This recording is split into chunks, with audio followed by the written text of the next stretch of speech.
Мыйзамга өзгөртүүлөрдү долбоор киргизип атканда ошол 3 мандаттуу округдар болуп атпайбы? Анан кийин ошол жерде жергиликтүү кеңештин депутаттарынын шайлоосундагыдай сыяктуу кылып эле ошо шайлоочуга 3 добуш берүүгө мүмкүнчүлүк берген дагы эме каралган да. Мындай бир округтан 3 талапкерге өзүнүн добушун берүү.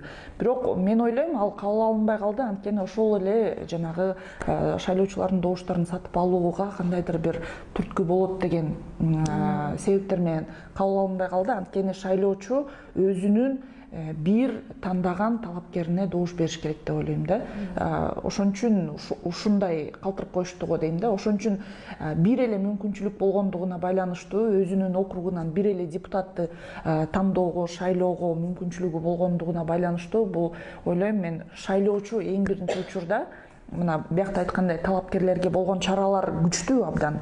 Бирок шайлоочуга болгон чаралар менин оюмча жетишсиздик да. 1000 сом штраф, айып пул салынат. Ал өзү дагы аны если он признается, ага ал айып пул колдонулбайт да.